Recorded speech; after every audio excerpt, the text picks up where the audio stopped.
Good evening.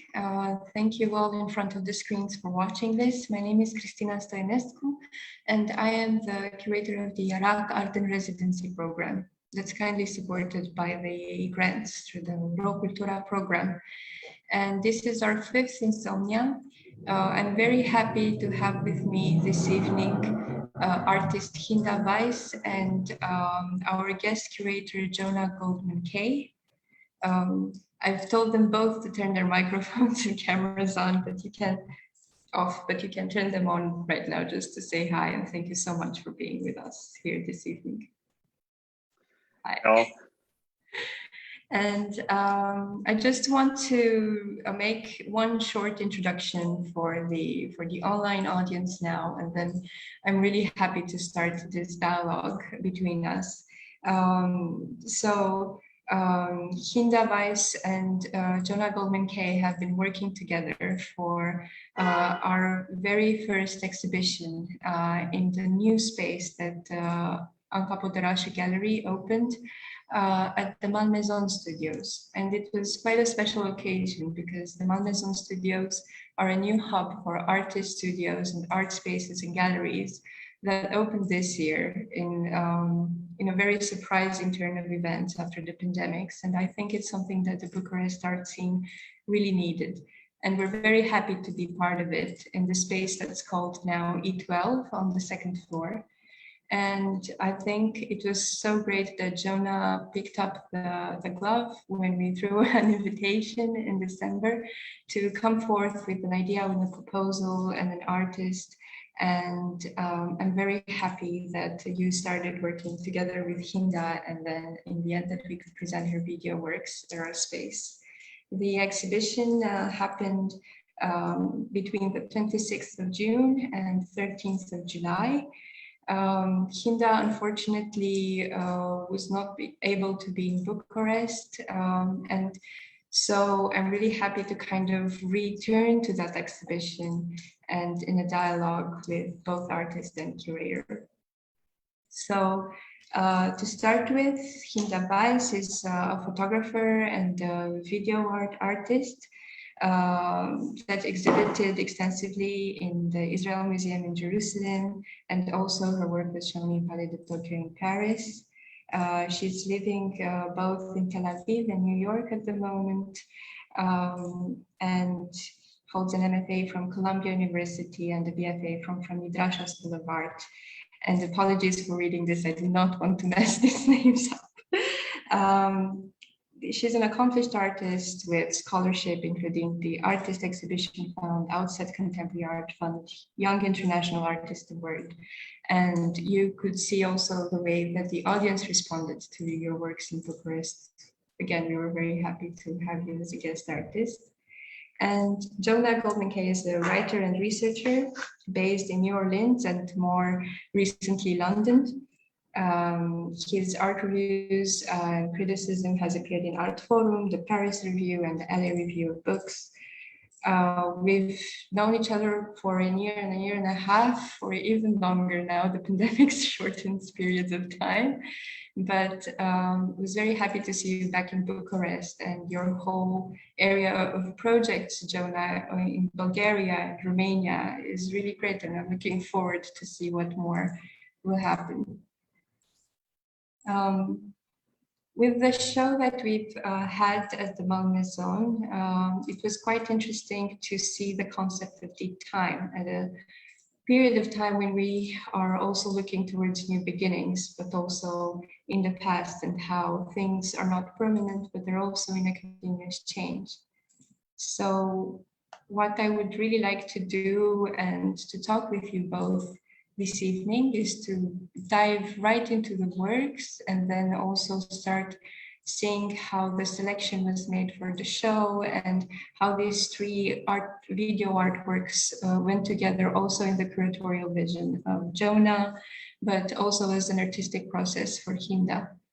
So my first question relates to one of the most immersive videos in the show, After the Desert Goats, which showed a very interesting way of playing with the moving image and doing these very seamless collages that are part of your artistic practice, Hinda. Can you please tell us more about the context and how you began filming this video?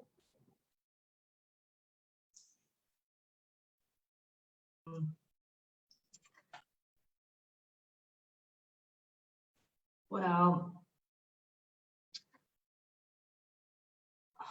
I would say the way I work is it has like two stages. The stage where I collect the material, and the second stage is when I edit it and collage it together. So the part where I photograph and record is more of a journey. It's an action maybe, and I kind of go out there. And to the desert, I got there almost accidentally, because I was looking for a new project and I was really stuck, and I happened to go visit there and walk around with the camera and get stuck in the fog. And something about the vision in fog, which is the vision where you only see a couple of meters as you go along, really caught me.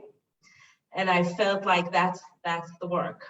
But I was also really scared because I didn't know where to go, and I didn't know this place, and I was stuck in fog, and it was the middle of nowhere. And then one of these desert goat appeared, and I was thinking, okay, that'll be my guide. They know where they're going. Yes. Which is a huge mistake, because they also walk like this on a, and then I said, okay, I have a lead. I've got some sort of essence, and I have some sort of path that will guide me. And I mean, that's just the beginning. There was many other different, it was the beginning of this journey. And then when I took this real landscape and put it in together in the studio, then I was trying to think about what kind of world am I trying to create? How do I recreate this experience in a video that is already like more metaphorical or fantastic or something. Because the landscape appears really surrealist. I remember, Jonah, that this is one of the first images that you showed to me when we were working on your proposal. And it's really, I was like, yeah, I want to follow this goat wherever it's going as well. I thought that the video really incorporated the idea of geological time. The rocky landscape of the part of the Negev desert really reels you in. You really do feel like you're going through layers of time without having a spatial or a temporal reference to it. What was your first? What were your first thoughts, Jonah, when you proposed this film or when you encountered this work from him? Yeah, so Hinda and I have known each other for a while. We met when we were both at Columbia, and it really is. It's such a bummer that you guys didn't get to meet Hinda in person, because she's a very warm, very welcoming person. And so I went to her studio. It's in this like very dingy building that Columbia owns. But she created this like very warm, nice space, and she had this projector, and she projected the desert goat work onto one of the walls of the studio. And it like kind of how we did in the exhibition. It was really taking up the space of the wall. It's this very immersive experience, and you just like, I mean, I think I heard it from several of the people at the opening. You get lost in the work. It kind of like pulls you in and sort of ensconces you in a way. And so going off of that, I was kind of thinking about how it sort of pulls you out of time in a way. And so the concept of deep time goes back to the 1980s. There's this geologist who came up with deep time as a way of conceiving of time that doesn't function on a human scale. So, we have days, weeks, months, years, things that we can mark and can conceive of in our own lifetime. But when you look at, sediment, when you look at the layers of rocks, when you look at these things that take thousands and millions of years, it's very, very difficult as humans to conceive of it. And so deep time is this way of sort of conceptualizing geologic time. And, you know, at the time I was also thinking of the pandemic and sort of how we all have slipped out of our normal pattern of time in a way. And it got me thinking about Hinda's works, and it all kind of came together in this way of looking at these different ways of conceiving of time, be it circular, be it nonlinear, however you sort of conceive of it, they come out in these different ways in her works. You could see also from the start of the image, I've got lots of questions at that point about the people in the swings and if they were really in the desert or juxtaposed. And that's the very beautiful part of your artworks, Hinda, is that you don't really realize what's placed there or what's really there in the image. My question is if you can also contextualize a bit the swings, which was a very melancholic and also very anonymous idea of this presence of the people. I think it's connected also with the fact that the area, I think Jonah told me that it was more populated by goats than actual people at the point. Well, this swing is part of a sculpture garden that is next to the town of Mitzpe, which is a small town in the south of Israel, and this is like goes into the desert. And do you want me to explain the image? What we're seeing, is that the question?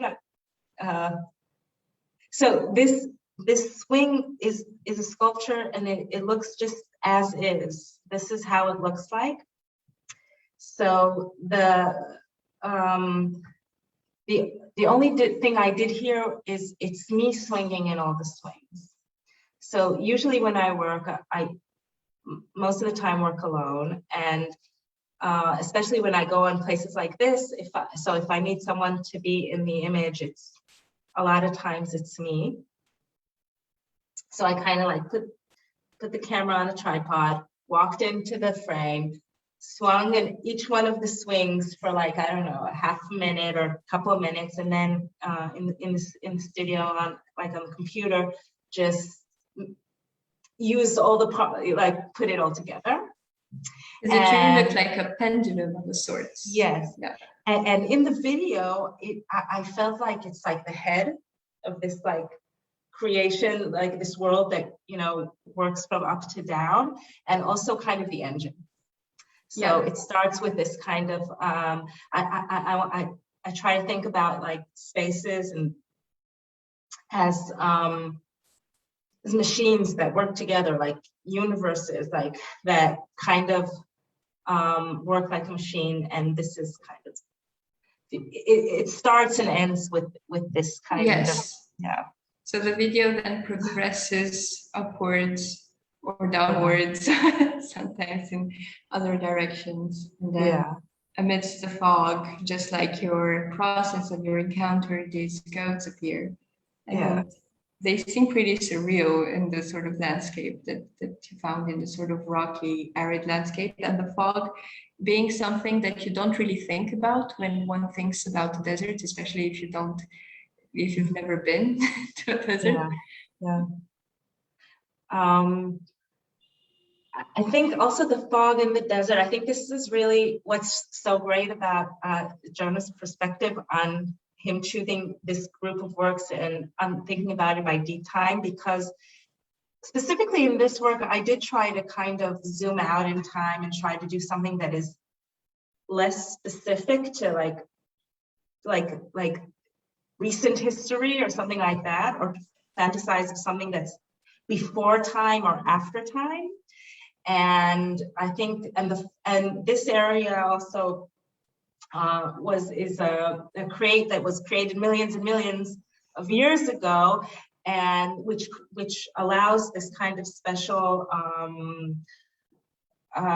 climate that has these fogs, which are like an amazing way to create a stage right, within a huge landscape. So I think it's really brilliant how Jonah saw that and put it together with the other works in terms of that kind of understanding of time. Because in the show, and Jonah, I'm just returning a bit to the exhibition views. So it was the video that was screened on the wall. Then it communicated within the space with a second work, postcards from Tel Aviv, and 7 p.m., which is also the hour of our talk, regarding.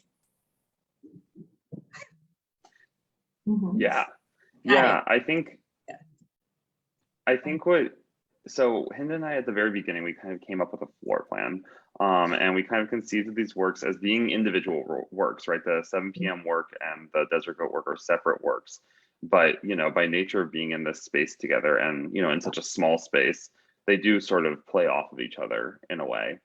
And then, you know, you had this small little room off to the side there that had the postcard work in it, and it kind of created this separate, very intimate experience, which I think kind of replicated in a way the experience of viewing a postcard, which is it's a, you know, it's an object that's mass produced, but it's a very personal experience that you normally have with it, either because of the recipient, the sender who's sending it to you, or because of the content itself. There's a sense of nostalgia there, and that sort of intimacy, I think, helped foster that in the works. But yeah, I think all three of the works had a very similar thread running through them, which is that thread of the way that we conceive of time. So, you know, we talked about it a little bit in the Desert Goat work, and narrative time, and the way that the narrative sort of develops and moves through the work, and we move through with it.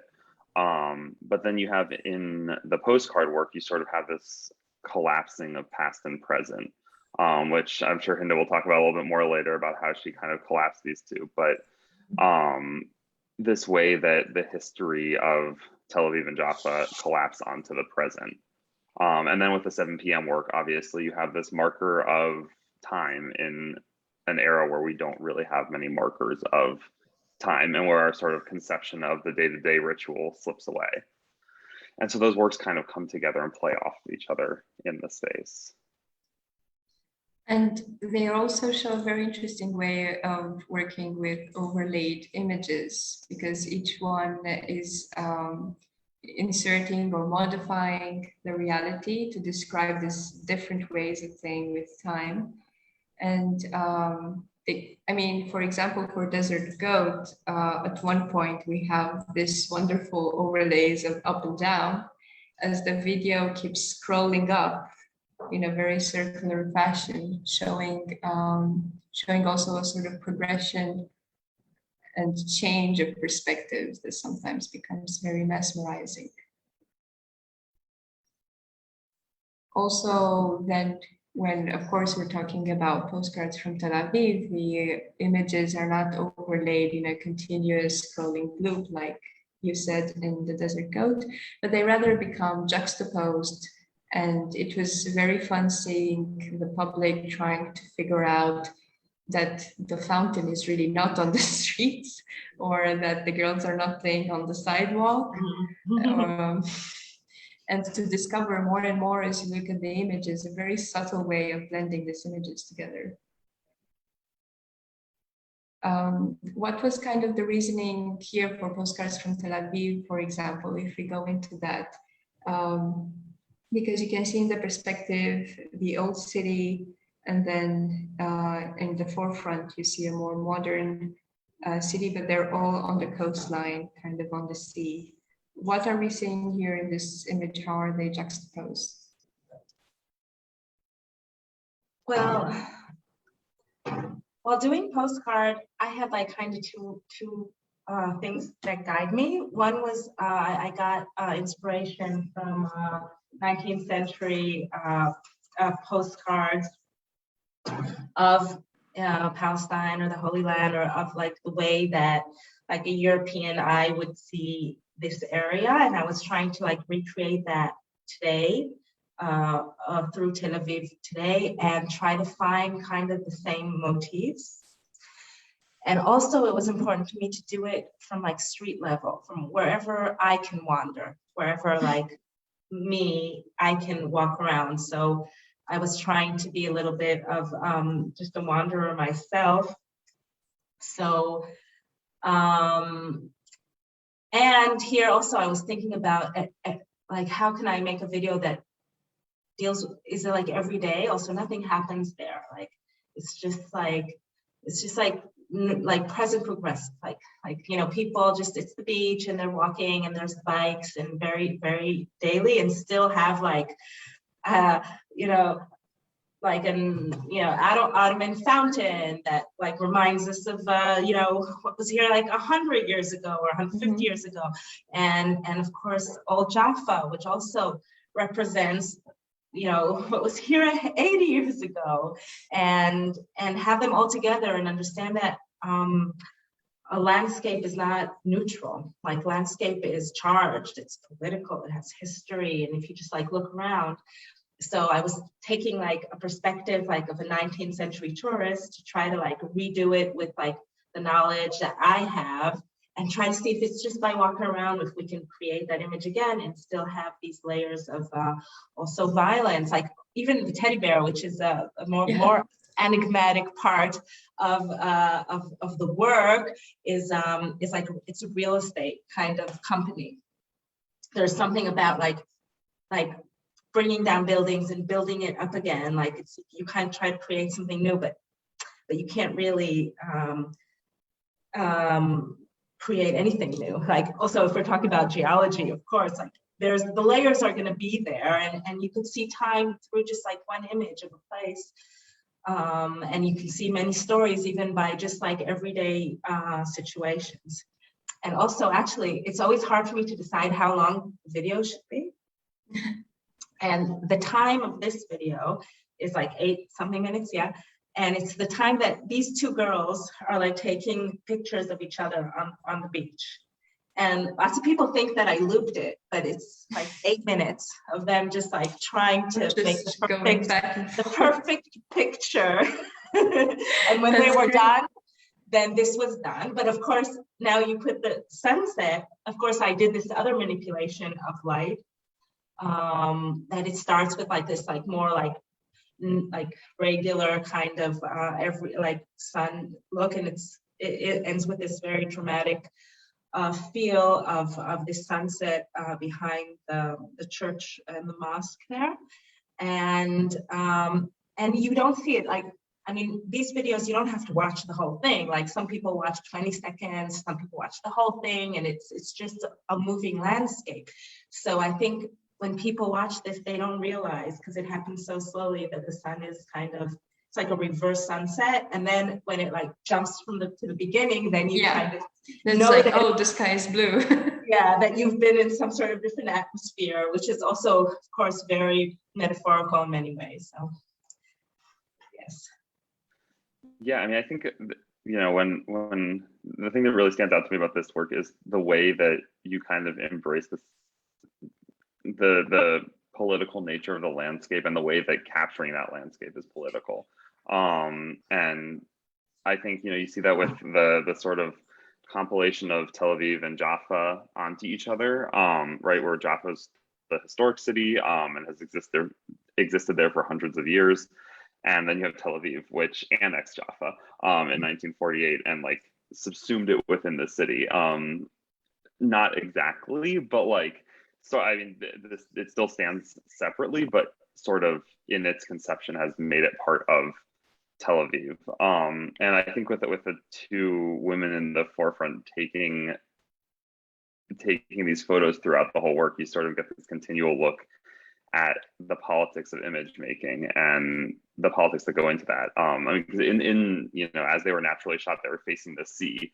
And there's this sort of like depoliticized element of facing away from this whole landscape. And, you know, you're centering yourself in their images, they're centering themselves, but they're sort of also keeping out all this politically charged landscape. But here you have now situated them within the landscape and it's charged again.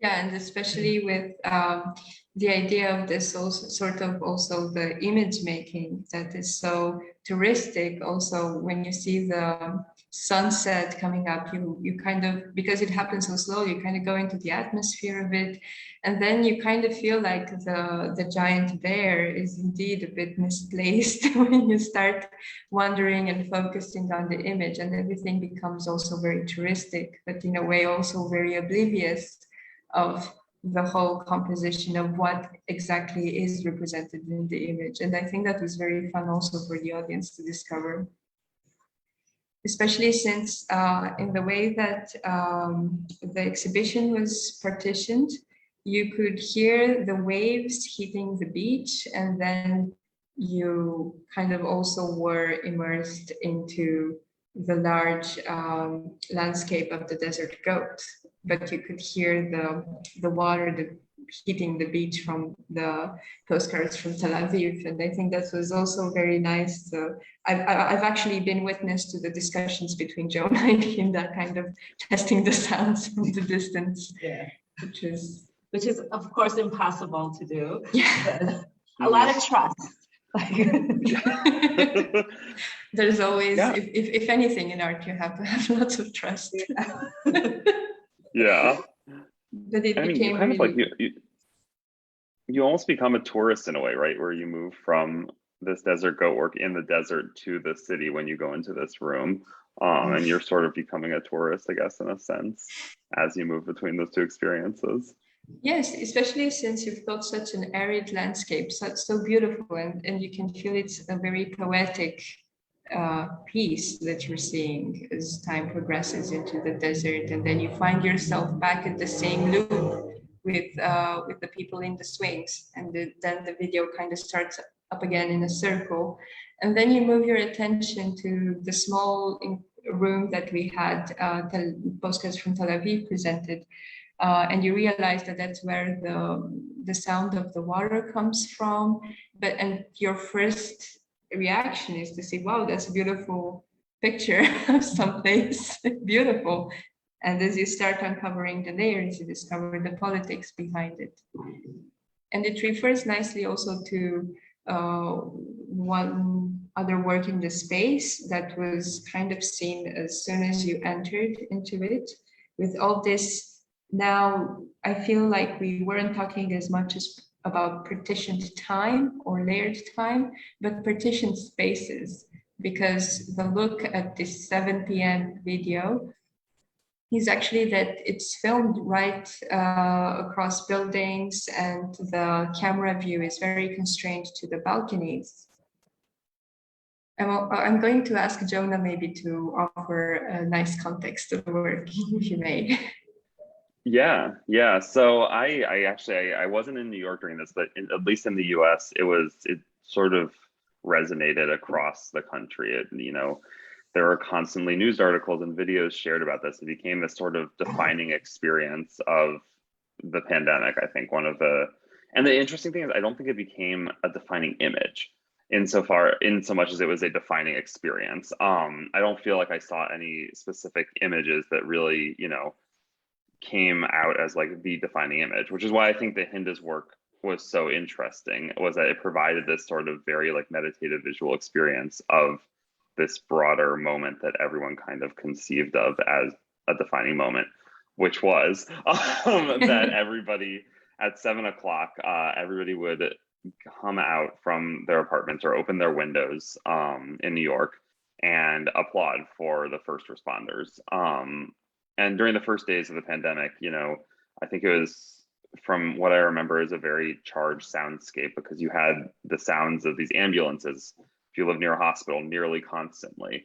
And, there are all these other images that came out of these, of like ambulances, like getting stuck and overflowing. And it was this very charged thing. And then you had this very specific moment at 7 o'clock where everybody kind of came together from isolation and collectively acknowledge the work that these people were doing during those early days of the pandemic. And I think there was something very powerful about that as a sort of ritual to sort of not only just to commemorate the work that these people were doing, but also to mark time and to sort of mark the passage of the days, that you knew that every day at 7 p.m.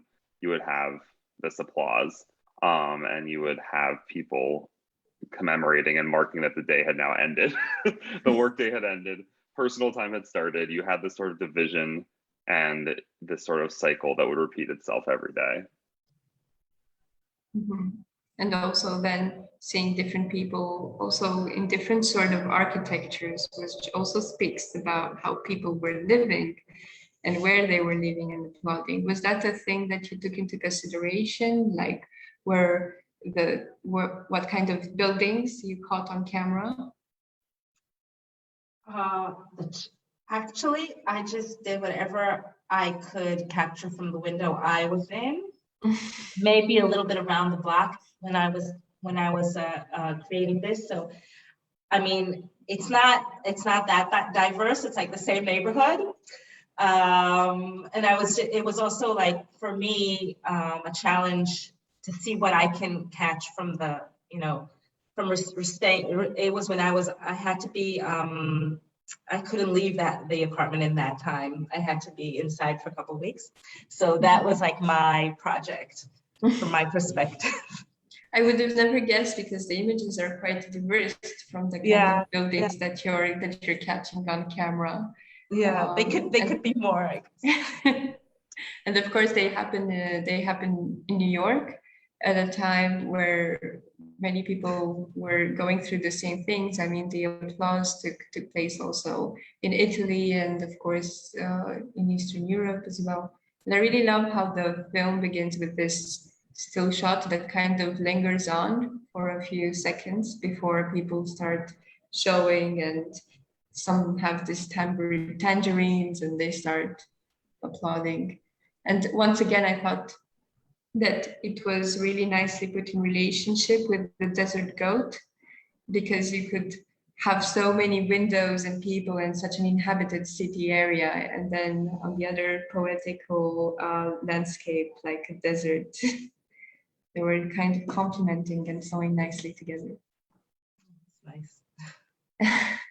Yeah, they kind of played off of each other in a way. And then this woman was just such a joyful presence. It was like so hard to see her and I was not stalking her a bit. smile. I feel a little bit guilty. I don't usually do that, but I couldn't help myself. She was so fabulous. And it's also a bit of a contrast with the Desert Goat film, where you have yourself multiplied in the swings and filming yourself, and here you go into people's houses, into people's sort of balconies, filming this city quarantine and this very small spaces that is hidden. I feel that two works, I mean, it's hard for me to think about it because this is kind of new, work together in terms of like also community. Because of course, like the community in the Desert Goat is like these animals in this like made up kind of world, but here it's like everybody was so isolated, and that's why it was so important to me to make that a big part where you just don't see, like it's just closed. And then when they came out, it became like a public space and a community and like a tribe, and I think it's just, I mean, thinking about public spaces and private spaces, of course, in the era that I don't know if we can really understand that we're going through, it's like a whole new way of like understanding and thinking, and I feel that might, connect. And I think it's wonderful that this is this wider context, that things kind of, then you start taking the distance and appreciating also the distances in time that things happen, that the pandemics was a very sudden episode amidst eons and eons during which the desert formed. Yeah. I don't know, Jonah, if you wanted to add something right now. Yeah, so I mean, I think the interesting thing too about that work is that it's actually part of a larger work that Hinda has been working on, and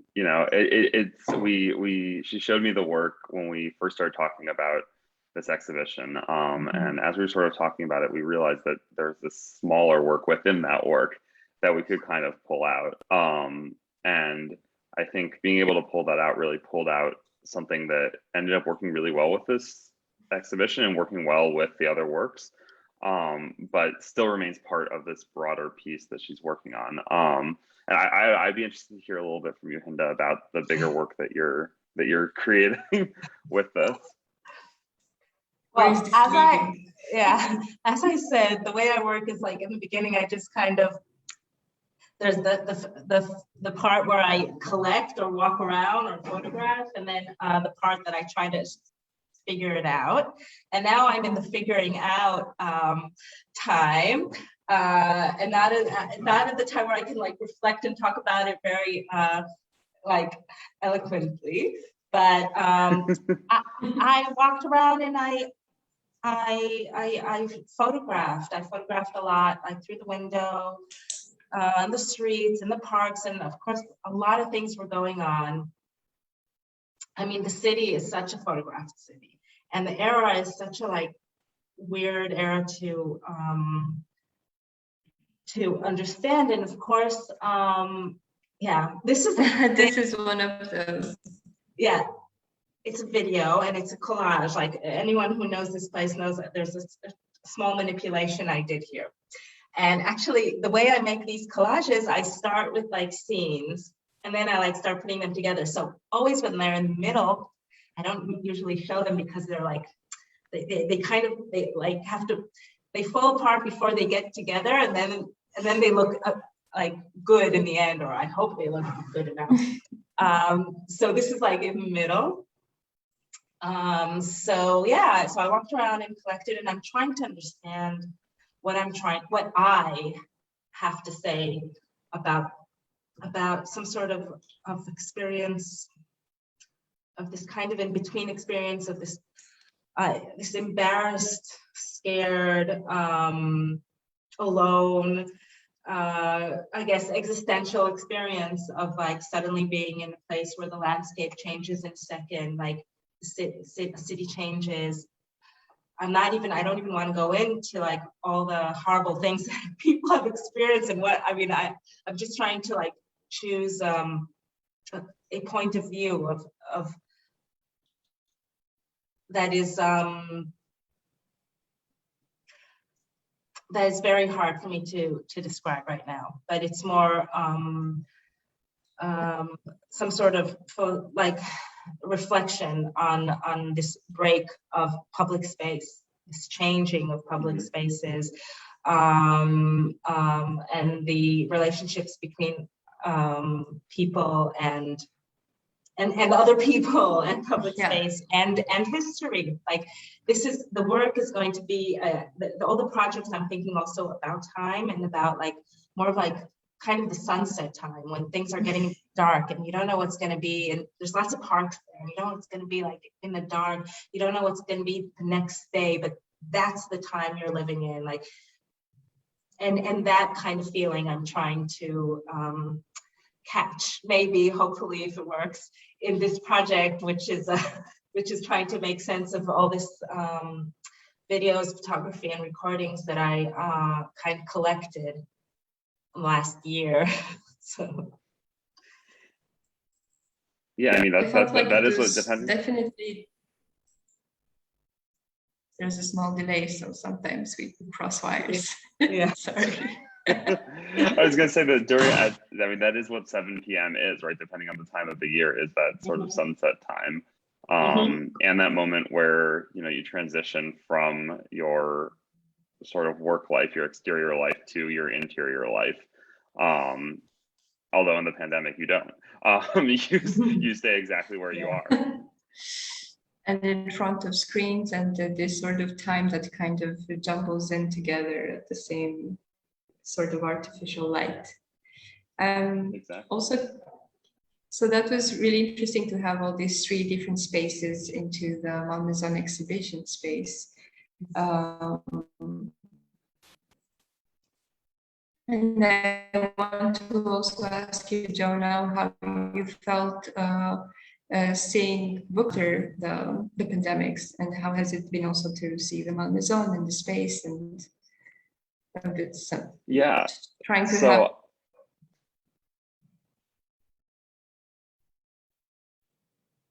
I think you froze up there for a sec, but on your part about spaces.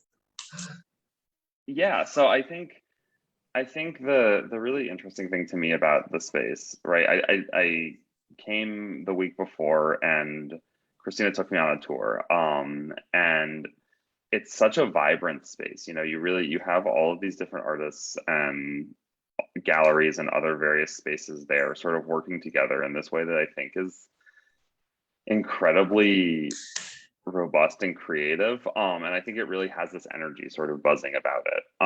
When I was thinking of the deep time concept, I was also thinking of the Malmaison space itself, and I did some digging into the history of the space, and its sort of history as a prison, and then before that as a barracks, and I was sort of thinking of, you know, the way that in a prison you conceive of time, and that sort of conception shifts. I came across these old CIA files actually, that had these sort of narratives of prisoners' experience in the building, and this sort of way that they would keep the lights on all day and all night, to sort of, you know, it's a form of torture, I guess, in a way, but it also destroys, it's because it destroys your conception of time. You have no idea when it's nighttime, when it's daytime, and being able to work in like a space with that kind of history and with that sort of experience in it, I think was, you know, it was very interesting to me. It sort of connected back to this idea of deep time, where things start to get kind of mushy and you don't know where the division between one part of time, one period of time, another, one era and another, one day and another during the pandemic starts and ends. This is why it was also so great to have the video works, which are also sort of immaterial, and we could also have this overlaid in times in the space that we open the show in. But focusing now on a more linear narrative, we're very close to the end of our conversation, sadly, but I just want to ask what your future plans are, especially now that everybody's kind of enjoying a bit of lenience from the quarantines and the lockdowns. What are your future plans, Hinda, for this year or the next? Oh my gosh. It's like super like bad luck or like cocky to even say I have plans. If there's something, there's something I'm like scared to like say is that I have any plans. I'm planning to work on this project and show it, and I mean, many other things are pending for me. I have to make some decisions and see what happens. I'm not in total planning mode just yet. Yeah. It would be great though, and this is what I was also saying, Jonah, it would be great though to meet soon in a city across the world. Yeah, one of those cities. Yeah, I'm in the process of moving to London again, and it's quite a lot. I you know, the combination of moving is always stressful, and then, you know, the pandemic on top of that. So that transition's been interesting, but it's exciting to be closer to Bucharest again, to Tel Aviv, and to be able to work in that context again, because the Atlantic is a very big ocean, and it's very hard to get over there to do that kind of work. And with closer time zones also. Exactly. Exactly. Because it was also like a mesh of times when we were speaking about the show. It was always morning for you and night for me. Vice versa. Yeah. So thank you so much for making the time tonight to have a talk and this sort of run through the videos and films. Thank you also for those watching on Facebook. And if you've got any questions, we'd be happy to also reply later in the comments if you're shy right now in asking any questions on what's happening on the live show. And I'm sure that us three will keep in touch, and for a future residency art project or just a very nice meet in some of the cities around the world. Oh yeah, that I hope. Oh, very yeah. soon. Yeah. Yes, Oh, for sure. and I also would like to thank Cristina and Jonah for making this happen and putting my work in such interesting context and showing it in your beautiful space. I'm really proud to open the space, the new space, and it was such a pleasure. So thank you very much. For us as well, it was really, I think, the best theme opening, and I'm really happy to have worked together with you both. Thank you so much. Yeah, I mean, same. It was a great experience to work with you, and Hinda, we finally got to work together, and that was wonderful. And to be able to open this space is really, it was an honor. Yeah, it was very nice. So just ending on a nice project time and everything. Thank you so much, and have a very nice evening. And for you, Jonah, a very nice day ahead. Thanks. Bye. Bye. Bye.